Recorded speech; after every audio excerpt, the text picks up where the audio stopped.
Good afternoon, everyone, and welcome to another exhilarating session of OLC4O Term 2B, brought to you by WASA Distance Education Center. I'm your instructor, Mike Laverty. Pleased to be on the air with you, or maybe just speaking to you on a YouTube video, depending on how you are listening to this content. Today's date is Thursday, April the 20th, 2023. And today's date marks class number 4 of term 2B. So we will meet for 35 classes in total. So that's 4 classes a week times 9 weeks minus 1 Monday where we are away for the Victoria Day, the May long weekend. But otherwise, we'll have 35 classes together, and this one is number 4. We are talking about Unit 1, and I just got to make a little minor adjustment here. So my screen says that we're doing questions 2 to 4, but we will do unit assignment 2 today as well. So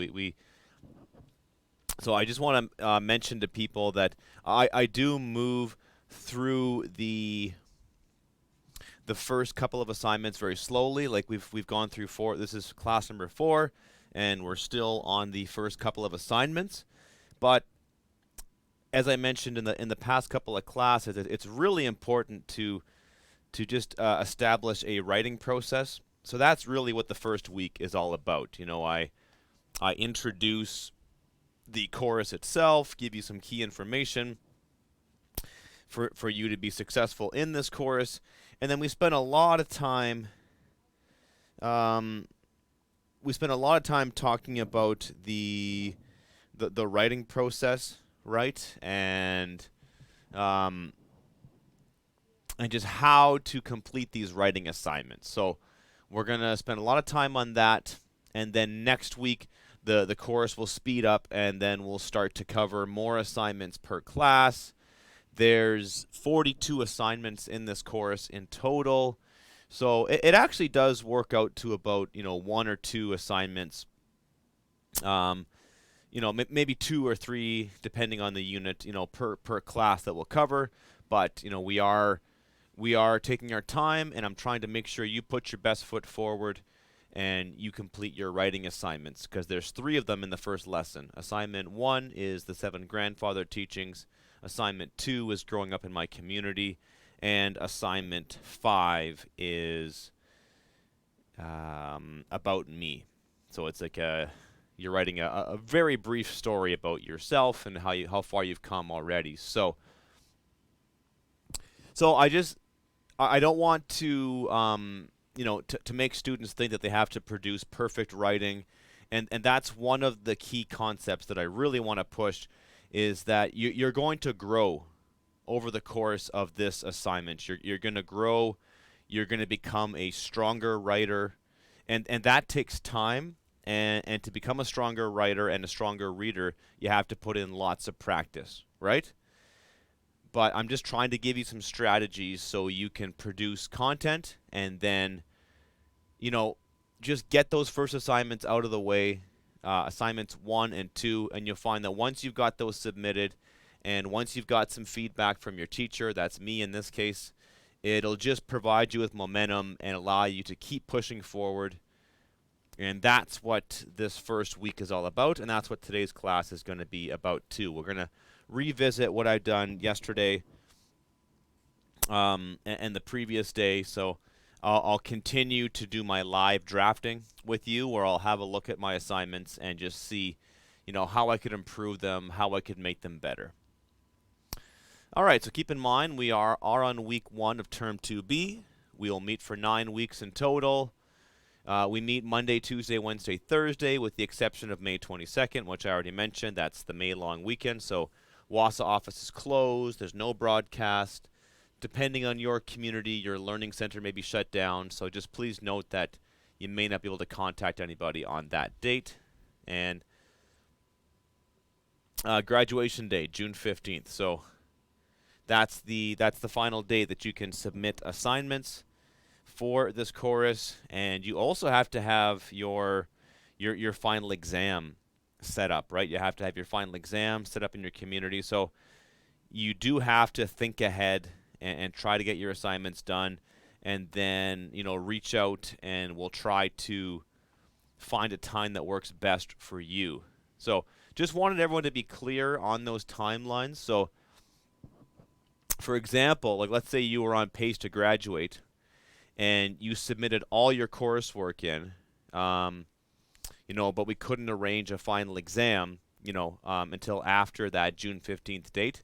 You could still write the final exam, you could submit your work, but you would miss the graduation date for that school year, and you would have to wait until the next school year in order to graduate. So, but if you're just submitting choruses, then you can have all your work submitted by that date, by that June 15th graduation date, and preferably a week prior, so your teacher actually has time to mark it. So I would appreciate that, but I get it, life gets busy, but that's very important dates for you to keep in mind.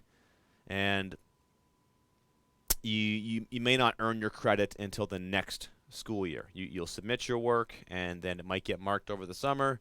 But bottom line, you've got to get that stuff in to your teacher before that date. So you've got 9 weeks to do it, including this one. So really, it's about 8 weeks. So the clock is ticking, and that's why it's important to reach out and to attend these classes, which do broadcast Monday, Tuesday, Wednesday, and Thursday from 1 to 1:50 p.m. I sometimes go a little bit over, especially if I'm in the middle of something at the end and I want to keep it going. You can phone us at 1-800-465-7144. Phone us locally at 1-807-737-4017. That's on the radio, 91.9 FM, or listening in on Bell ExpressVu, channel 972.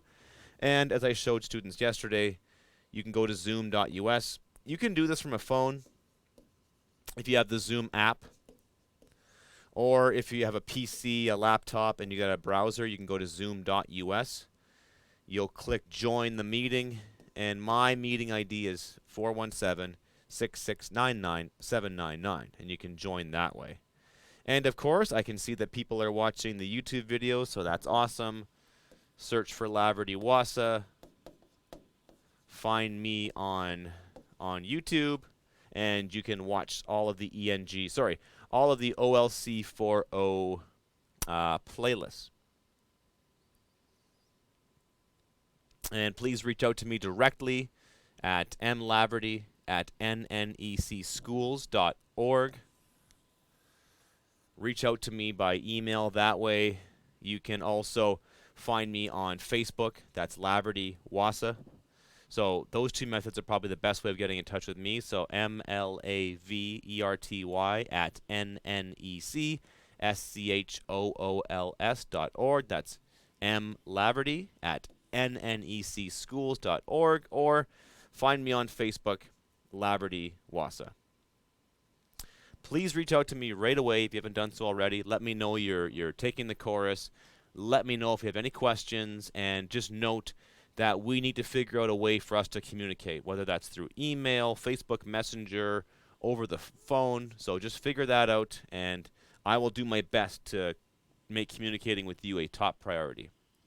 I also want you to review, and better yet, read the OLC4O study guide and Unit 1, and then have a look at the first chapters of our novel, Jimmy Comes Home. We won't be discussing the novel Jimmy Comes Home until perhaps next week or the week after, but most likely next week. So, like I mentioned last class, or I believe in the first class, it's an 83-page novel. So technically, it's probably a novella or a very short novel, which is what a novella is. So, but it won't take you too long to read it. Maybe take you a couple days, or if you're a fast reader, you could probably read that in an evening if you love reading. But if you're not much of a reader, or you haven't read in a while, might take you a week or so to read that book. But it is a very fascinating story. It's told in a very accessible manner, and I think it's a great story, and we will begin talking about it. So it's going to be ideal for you to have a lot of that novel written, not written, read before we start talking about it. But don't worry if you haven't, but it's going to be much easier if you can have that read. So, okay, so we will talk about our words of the day, look at a headline, and then jump back into talking about the writing process. Learning goals for today are for you to review the 9 parts of speech, learn the definition of a preposition, that's our part of speech of the day, and learn the 5 steps of the writing process and put them into practice. And your success criteria will be to identify the 9 parts of speech, so you'll know you've been successful if you can identify most of those 9 parts of speech, if not all, and learn the definition of a preposition. And use the steps outlined in today's lesson to complete the writing assignments in Unit 1. So that's assignment 1, 2, and 5. So I'm trying to demonstrate some criteria that you can apply to yourself. And just so you understand each class that I teach, why am I teaching it, what's in it for you, and that's what's in it for you. Learning the 9 parts of speech is important, and learning the technical aspects of the English language is very important, but I think even more importantly, I want you to practice the 5 steps in the writing process. I want you to get in that habit and work on developing your ideas. And the most important thing to realize, or the most, I guess I'm struggling for words here, ironically, but what I want you to do, or I guess what I don't want you to do, is just to write a first draft and just hand that in, right? Because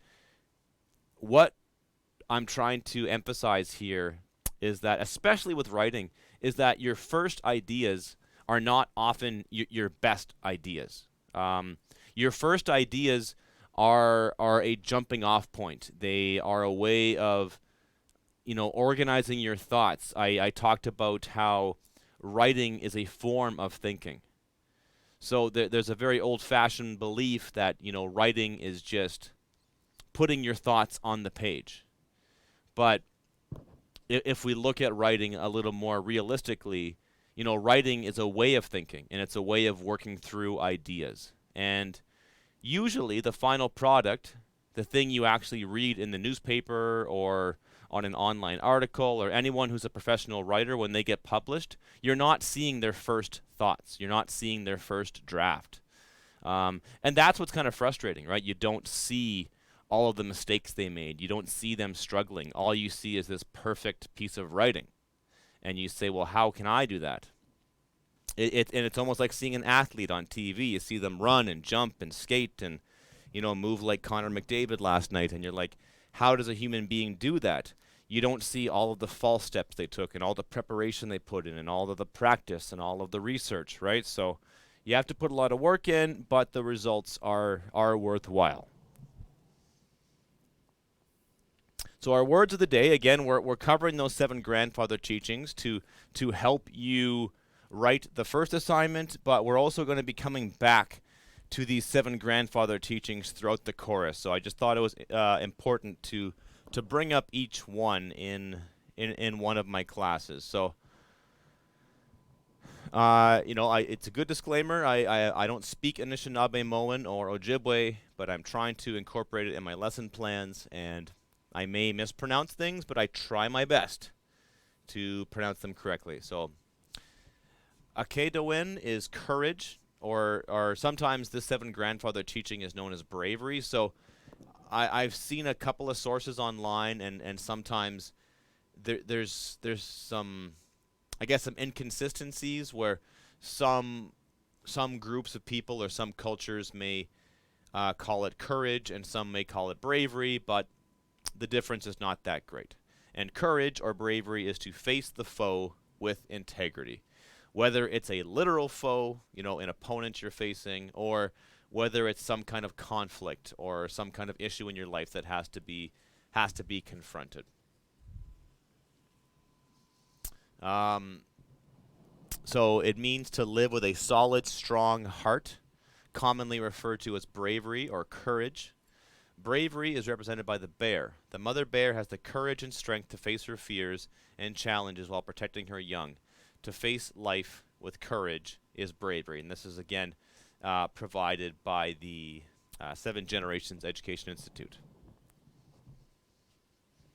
So, to face life with courage and bravery. And I guess, putting yourself on the line to protect others who don't have the means to protect themselves is usually how people think about courage.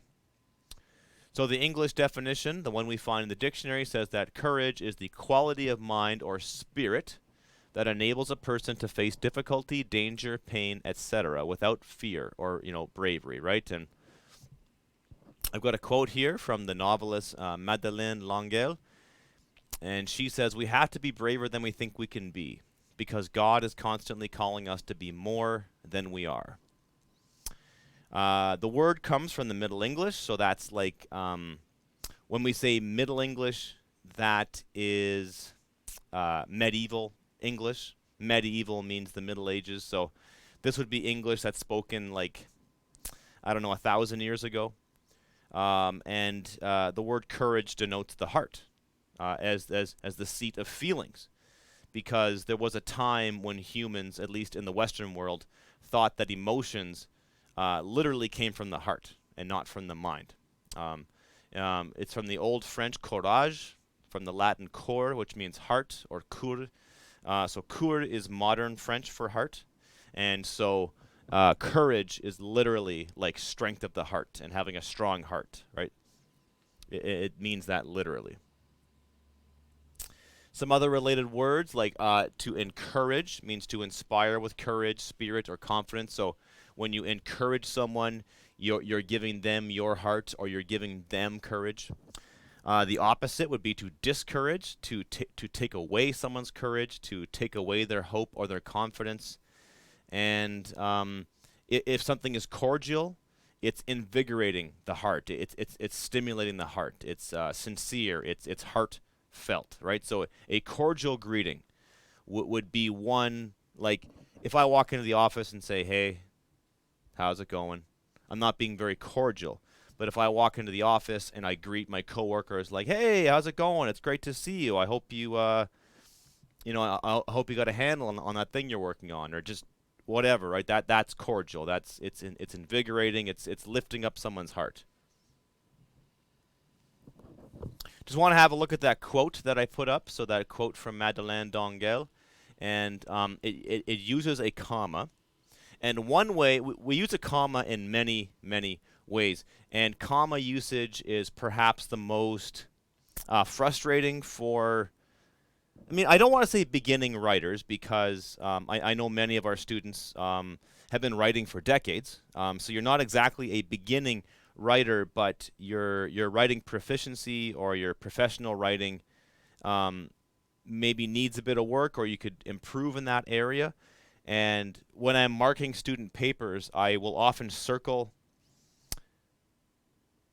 instances where you've used a comma or a semicolon, and I try to correct it and say, like, this is how you use it, this is how you not use it. So don't worry if you don't understand how to use them. It's very complicated. And one thing that I probably should have mentioned right off the bat from class 1, and it's something I love to remind students of, is that speaking a language, listening to someone talk, and speaking back to them, it comes very naturally to humans, and our brains are absolutely wired to hear conversation and to understand language. It's real. I love reading about psychology and the brain, and they used to think that babies were sort of like born as like blank slates, and the adults would just sort of like pour information into them.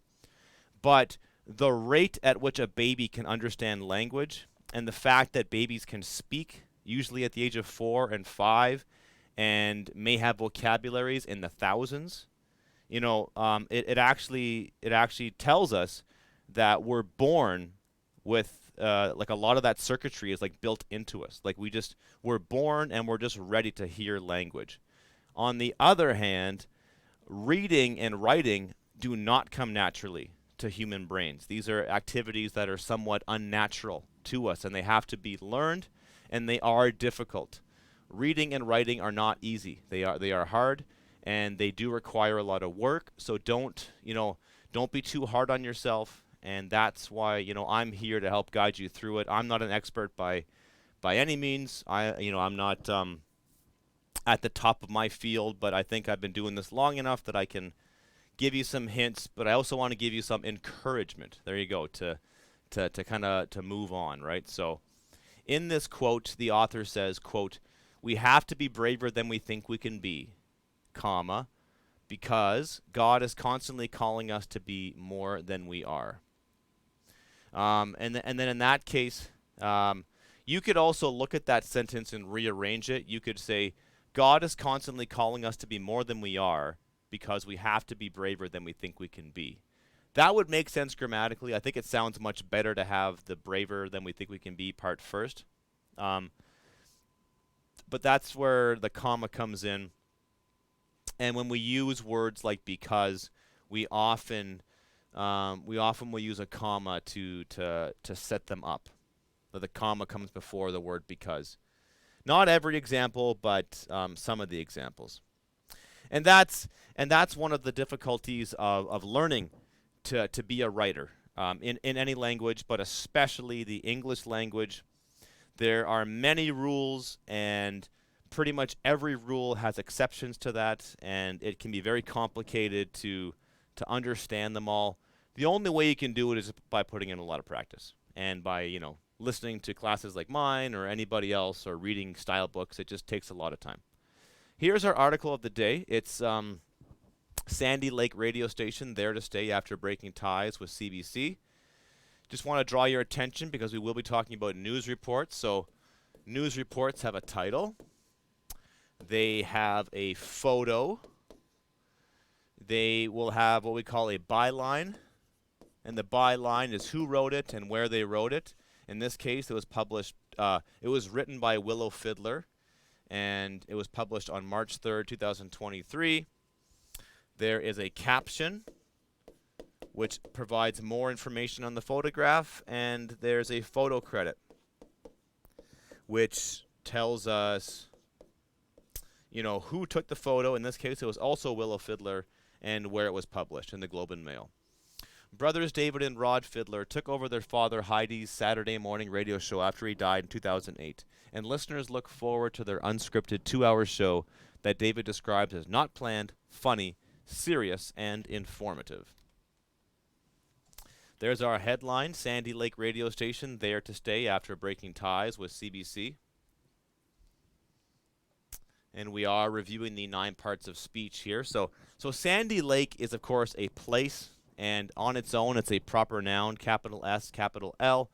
But in this case, it functions like an adjective because we're talking about a radio station, but it's not just any radio station. It's a Sandy Lake radio station. So Sandy Lake is an adjective that tells me the location of the radio station.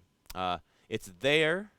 That's an adverb. So adverbs are usually words that tell us how an action was done, but they also provide context as to how something is done or how something was done. So the radio station was there to, that's another preposition. Stay is what it's doing. After, another preposition. So they're breaking. That's a verb. That's an action. Stay is a verb. They're breaking ties. That's a noun. With CBC. That's another proper noun, right? So we've got 3 prepositions. To, after, and with. And I mentioned this before, but it's good to note that a preposition is a word that indicates relationships between other words in a sentence. They tell us where something is or when something happened, usually. So they can tell us time. So words like before, after, during, until, at, in, on. Dinner is at 5 p.m. She slept in until 10 a.m. Those are prepositions. Or they tell us where something is, a location, inside, outside, beside, amidst. The cat is inside the house. Inside's a preposition. He felt alone amidst the crowd. So amidst or among, it tells us where someone is. So I'll just read a bit of this article and we can discuss it and then maybe get some strategies for our writing. Saturday mornings in Sandy Lake First Nation are relatively quiet. There's little action besides the smoke billowing from the chimneys in wood stove-heated homes and small packs of res dogs roaming the snow-packed gravel roads with a confident regality.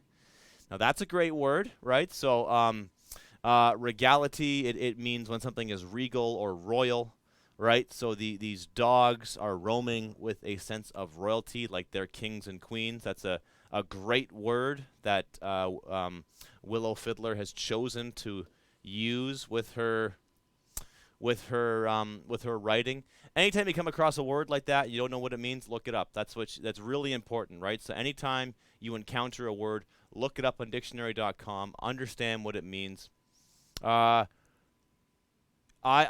actually featured a few of Willow's articles. Willow Fiddler, she's a famous journalist from our part of the world, and she's a very descriptive writer. She likes to tell stories. This is a great opening to an article, right? It relies upon the five senses. You can see the smoke billowing from the chimneys, right? You can see these little regal dogs on their snow-packed gravel roads.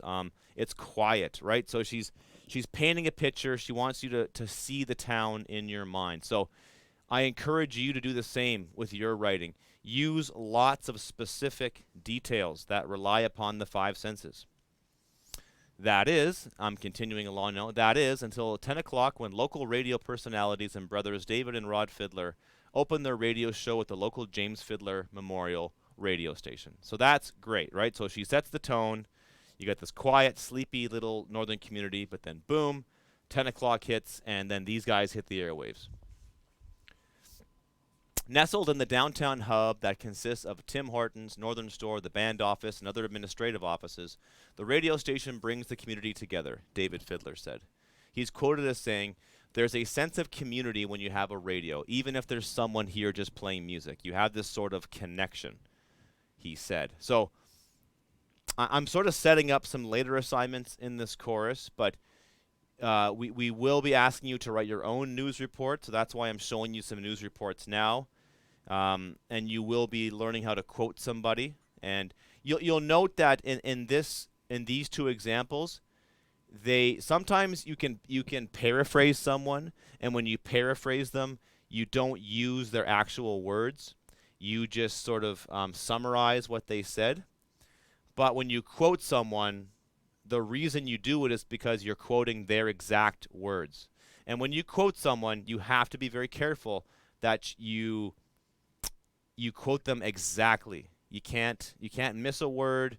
You have to, you can't cut them off mid-sentence. You have to include what they said. Otherwise, you can make them look bad. You can sort of misinterpret what they say, and you'll create confusion on the reader's part. So just looking at the time, we don't have time to read the whole article. I wish we did, but it's a let's see if we can just have a look at the last part of the sentence. So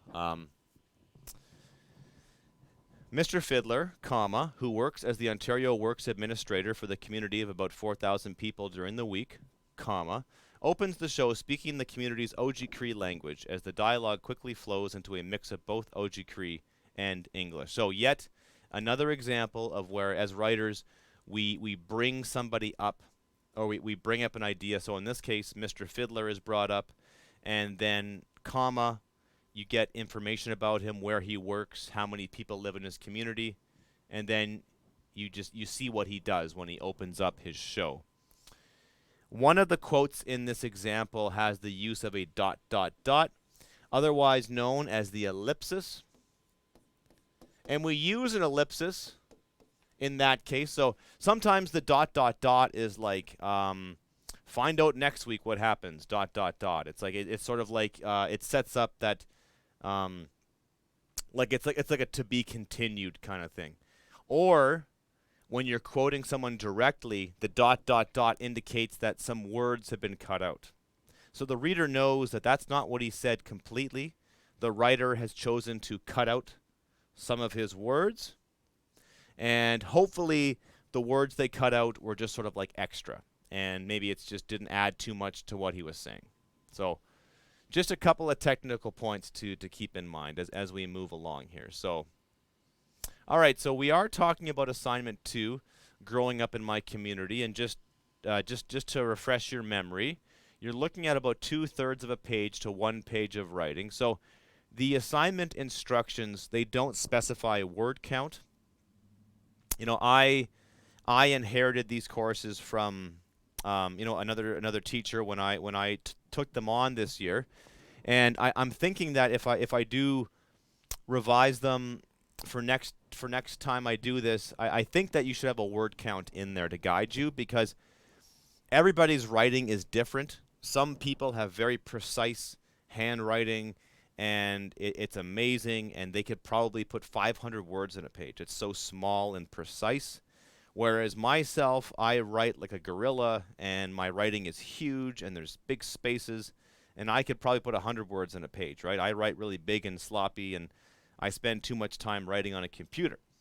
So it's important that, and I would suggest to you to get out a well, not get out a calculator, but just take a pen. If you're writing with pen and paper, just count every single word. Or you can just count how many words you get in a line and just times that by how many lines you have. I am not going to sit there and count every word that you submit. I'm not going to do that. But if you hand in like 50 words, it's going to be noticeable. You're not going to be able to develop this in 50 words. So you have to give yourself enough time. I guess time's the wrong word, but you have to use enough words to truly express what you want to say here. And as I mentioned yesterday, it's important that you read the assignment guidelines and then you identify what is being asked of you. So I have to write 200 to 300 words. I have to give my teacher a rough copy and a final copy. And my assignment will be about 2 to 3 paragraphs about growing up in my community, right? So you have to hit all those points. And if you don't hit all those points, then I will probably ask you to resubmit, or you won't receive full marks on your assignment. But if you want to get as many marks as possible, if you want to achieve the best marks you possibly can, and I think you should, because why not? You've come this far, you put the work in. Take the time to identify everything you have to submit.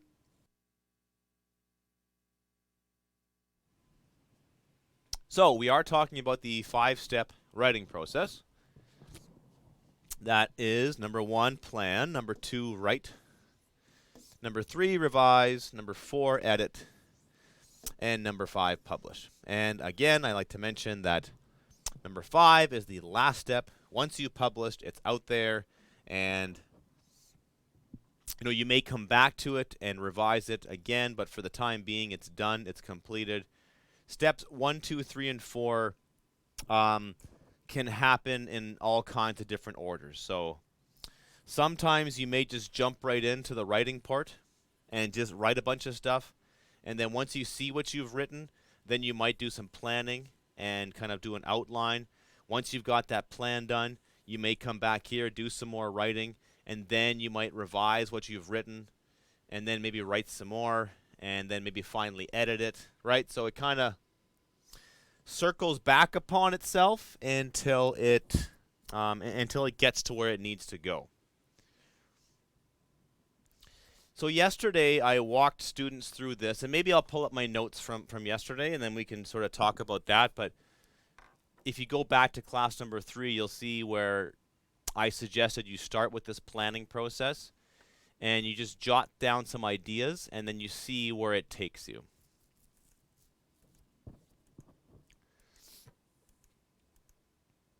Yeah, so maybe I'll do that now. I will pull up my my notes from last class. That'll kind of help us guide the discussion here.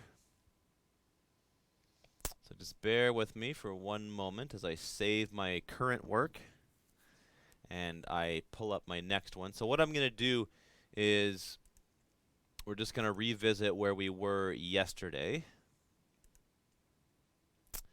Let's see, class number 3. So I'm doing this for your benefit. I'm also doing it for my benefit. So I am modeling a practice for you. So when you're writing, and especially if you're a student or many professional writers, they will have many documents on the go at one point or another in their life, right? So they maybe have 3 or 4 writing projects they're working on, and they might bounce back and forth between them. So it's good to go back and just sort of refer to what you had worked on the last time. So for this assignment, what I had done was, so step 1 was my planning session, and then so when I thought about growing up in my community, I thought about playing hockey at the local rink, spending time on my dad's trap line, visiting my grandparents, swimming at the town beach, attending elementary and high school, playing in a band in high school. Then I took that one step further, and I put those two I circled the 2 ideas, so playing hockey at the rink and spending time on my dad's trap line. So I took those 2 ideas, and what we're doing is we're moving from the general. So when something is general, it's superficial. It could apply to anybody. So when I say, or when you read the sentence, growing up in my community, that's very general. I mean, it could even be more general. It could just be growing up. But, growing up in a community is something that we all do. We all grow up somewhere, or if we move around a lot, we grow up in several places, right? But it's very general. It's very universal. It's not specific to one person. So what you're doing here is you're making this assignment very specific to you. And that's why you're including specific details. And so I'm moving from the very general, growing up in my community, and then I'm going even more specific. And I went specific in 2 ways: being on the trap line and being at the hockey rink. And then I got even more specific, and I brought up moments from my life, like hauling firewood out at the trap line, and playing tournaments with other teams, and being a goalie for the first time, right? So I got even more specific. And then, I suggest to you to write about your past. When we write about our past, we can make these memories come alive by using those 5 senses. And then we do a free writing session, and then we write what we have. And so now, I might do a bit more writing with you right now, but basically I'm on the revise. I'm also going to be doing some revision. And that's when I look at making some major changes to my writing. So I might organize how it goes. I might change the order of the paragraphs. I might actually plan out my paragraphs. So that's one useful way how we revise. And this is sort of a combination of planning and revising. So what you're doing is you're sort of creating a structure or a framework for your essay, right? So in a sense, you're building a house, and the house is the completed essay. But before you build a house, you have a blueprint and you have a diagram, right? And then this goes here, that goes there. Make sure these 2 things connect to each other, and then you actually do the work of putting it all together. So you might want to create a paragraph outline for your first sentence. This will include a topic sentence, a supporting sentence, and a concluding sentence. And then think about your next paragraph and how it's all going to fit into each other. So before we do that, I'll have a quick discussion on that. So when we write in paragraph form, we have to be sure to organize our thoughts. And the best way to do this is to start off with a topic sentence. And the topic sentence, it's usually the first sentence of a paragraph. And it introduces the overall idea that the paragraph will discuss. After the topic sentence, you will find supporting sentences, also known as body sentences. These support and explain the topic sentence. And then you have a concluding sentence. So the last sentence of the paragraph is called the concluding sentence, and it's where you restate or you give a summary about the idea you introduced in the topic sentence, or sometimes you use that as an opportunity to lead into the next paragraph. So what I'll do with our remaining 10 minutes together or so, whoops, just realizing I wasn't sharing that, my apologies, thought I had that all figured out. Going to go back, and I'm opening up my Word document here. So I've got my Word document up. I will point out some key features, right, of this document. So I've got my information up here at the top, my name, the date. Maybe I'll adjust that to April 20th, 2023, Sioux Lookout. That's where I'm from.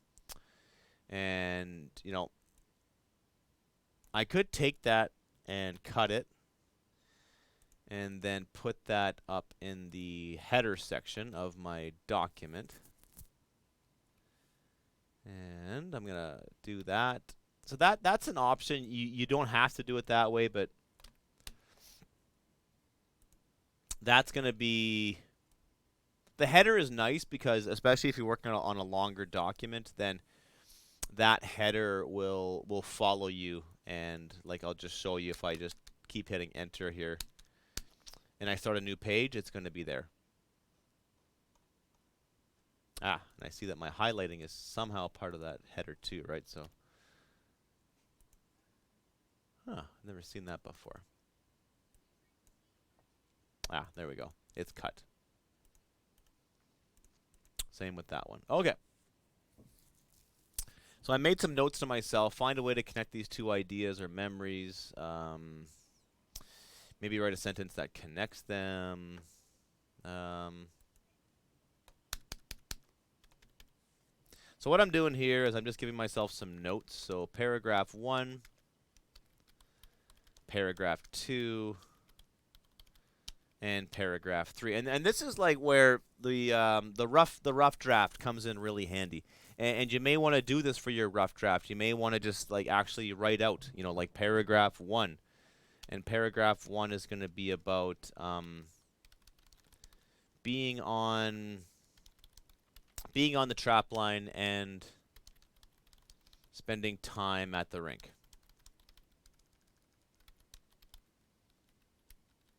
Okay, and then paragraph 2 will be about, we'll call that on the trap line. And paragraph 3, we'll call that at the rink. So I'm gonna write 3 paragraphs, and I've got it all plotted out here. So, and then what I can do is I can sort of cut and paste what I had written yesterday. So I've got the parts about playing cards in the cabin. So that's the trap line part. And I've got my paragraph about being at the hockey rink, right? And then yesterday I made a note to myself saying, you know, I would do you know, a sentence about about being on the trap line and being at the rink. So I had it as written as follows. So spending time on my father's trap line and playing hockey at the local rink are two of my most cherished memories of growing up in my community. So I guess now that I read that back to myself, spending time on my father's trap line and playing hockey at the local rink are two of my most cherished memories growing up in my community. They're not really memories because each one has like specific memories associated with it. So I would change that. And now's a good time to mention that I'm a strong believer in reading your work out loud. So when you type something up and you read it out loud, it makes you think about it in a different way, and it makes you catch mistakes, and it helps you process what you've just written. So instead of saying my most cherished memories, I would say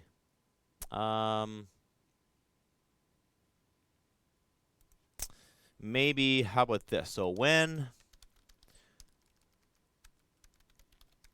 I think back about growing up in my community, I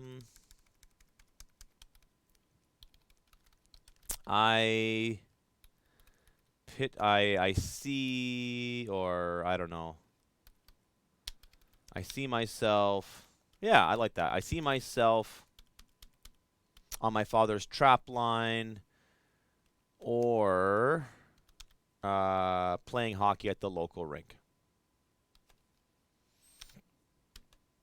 And then I mean, cherished memories is kind of a cliche. I could maybe change that later, but I could say, there are many cherished memories from these places that I can share. And again, this isn't perfect. I'm just sort of riffing. I'm just kind of making things up as I go along. And then,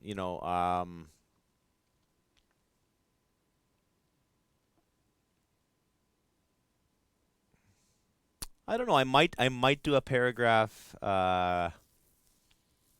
at the end too to sort of wrap it all up. We'll see how it goes though. My topic sentence here is, when I think back about growing up in my community, I see myself on my father's trap line or playing hockey at the local rink, right? So there are many cherished memories from these places that I can share. We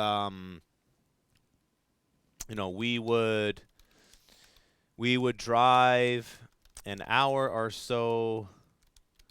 And again, I'm trying to I'm thinking back to the article we looked at, the Willow Fiddler article, when she's talking about Sandy Lake. So I'm trying to kind of model it off her practice and see what she did. So we would drive an hour or so on dusty logging roads to arrive at the trap line.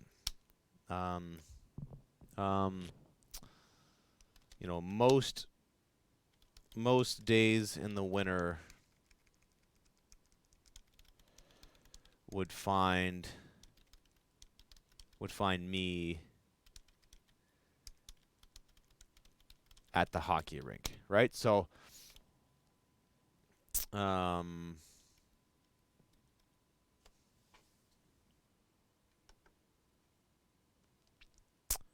yeah, so I mean, I don't want to sorry, I'm getting lost in thought and I'm not sharing my thoughts with you, so that's but yeah, I mean, this is what happens with this kind of writing process, right? And then I think that if you find ways to focus your writing, and that's really what I want you to take away from this exercise, is that I've developed ways of focusing my writing, and that was through planning. And then once I found ways to focus my writing and what I want to write about, I would use free writing, and I am feeling myself getting stuck already at this point. Like, I don't know what else I can say. I don't know what else I can do. At this point, I would probably go back and set my timer for 5-10 minutes and I would just crank out some more text. And I would try to write them within these three categories, right? This paragraph 1, paragraph 2, paragraph 3, right? So, but it is coming along. I can see it taking shape, and I might try to find some connections, right? So, and I don't know if I would, but I might do a concluding paragraph. And the concluding would be about, about me as an adult. Still playing hockey and taking my boys on adventures. I don't know, but that's just a way I could do this now that I see it, right? It's like, it's me growing up in my community, having these experiences and spending time with my dad and my mom, and then now myself as an adult, sort of kind of coming full circle and, spending time with them. So there you go. I got my draft in progress. I think we'll come back to this draft next week, and then we can talk about the revision process a little bit more. Assignment 1, just before we leave, so that was assignment 1 was, you're being asked to talk about the 7 grandfather teachings. So I'm going to go back and read, what it is here I wrote. So I have been see, read it out loud, you find mistakes. I have been asked to do a free writing session to help me generate ideas for my first assignment. After brainstorming some ideas, the one thing I like best is the concept of serving others. I chose to write about the 7 grandfather teaching of humility. As I get older, this teaching becomes more important in my life. I feel that my focus, see, I caught another mistake, is becoming more about serving others than helping myself. Other people help me, and now it's time for me to do the same. So when I wrote this, I was just trying to generate as much text as I could. And then when I'm coming back to it a second time, now I'm in like my editor brain, and now I'm editing and trying to add missing words, and I added 2 there. So I would say, something along the lines like, I am the proud father of 2 boys, and I hope to teach them the value of humility. And I would need to, I might put this one first. So this is another example of revision when you organize the order of your sentences. Of course, it's much easier to do when you're working with a Word document. Yeah, and then maybe I'll do this. One strategy I like doing, especially if you've got a Word document, is to put all of your sentences in one big row, and then have a look at them, and then you can make some connections between them, and then kind of put it back together again and assemble your paragraph. So unfortunately, that's all the time we have for today. Thanks for tuning in. We will pick this up next week for Class 5.